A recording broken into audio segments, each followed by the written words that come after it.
Hey everybody, welcome back to the channel that takes you deep inside the San Francisco 49ers. I am your host, Jack Hammer, and for today, I wanted to answer the question about how big losing Christian McCaffrey would be to the 49ers offense. And this comes up from a request that I put out on Twitter last week. I was working on a mailbag column, wanted some questions from my readers and listeners, and it's a good question. Losing Christian McCaffrey would be a significant blow to the 49ers offense. And the main reason for that is they don't have a player that does everything that Christian McCaffrey brings to that offense. They do have Deebo Samuel, but he's a different player. Deebo Samuel, terrific wide receiver. He's a home run threat in the running game. But Samuel's not the consistent down in and down out type of a running back as Christian McCaffrey is. And I think that's where what really separates those two in terms of what they bring to the team.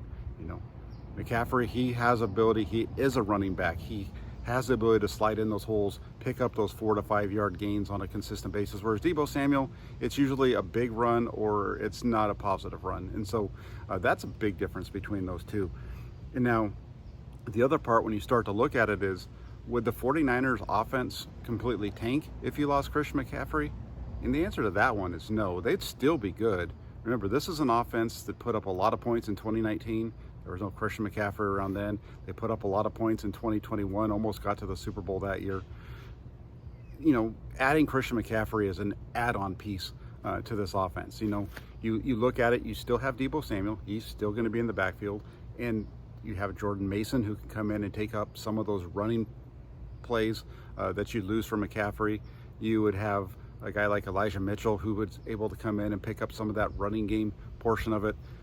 The biggest area that you lose is with McCaffrey and Samuel being on the field at the same time, because they're able to mix and match. You line up and you have Christian McCaffrey in the backfield, you have Deebo Samuel in the slot, then the quarterback gets under center, and all of a sudden now you have Christian McCaffrey out wide at receiver, and you have Deebo Samuel in the backfield, and it just completely changes up the numbers. Or you line up that way, and all of a sudden Christian McCaffrey splits out wide and is running a deep route on you for a touchdown, like what we saw in the game against Tampa Bay. And that's not something that a guy like Jordan Mason or Elijah Mitchell, they're not the threats in the passing game that you get from Christian McCaffrey, and they're not the threats in terms of when they line up. You have to respect their ability when they get out there, but the defense is going to adjust differently if it's Christian McCaffrey as opposed to either of those two running backs. So, I think that's the answer to the question, really. The 49ers offense, yes, it would be a significant blow, but at the same time, the 49ers offense would still be able to be productive, still be able to put points on the board, and be successful. In San Francisco, here's the thing. It really all comes down to the quarterback position.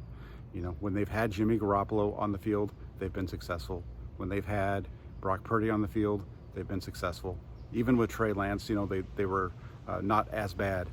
They were able to win the game in Week 17 of the 2021 season to get to the playoffs, to keep their playoff hopes alive. So you have a starting caliber quarterback in San Francisco. You add that with what you get in the play calling of Kyle Shanahan. You add in the defense that you have. And as long as you have a starting caliber quarterback healthy, the 49ers are going to be able to move the ball on offense. They're going to be able to score enough points to win games. Because with the way that this defense is, if you can get to 23 points, the 49ers are going to win a lot more than they lose, and they're going to be right there for the playoffs year in and year out. So take it for what it's worth. Thank you all so much for tuning in today. If you could do me a favor, before you leave, if you're not already subscribed to the channel, please turn on that subscribe button. Also turn on your notifications so you don't miss any of the updates. And last but not least, also please make sure you hit that like button as well. Those likes really help to amplify the channel. The more you can do that, the better. I know you can only do it once, but the more of you that do it, I would really appreciate it. So thank you all so much. Have a great rest of your day. And for those of you in the United States, make sure you have a happy and safe 4th of July tomorrow. Thank you all so much. Have a great day, and we talk with you soon.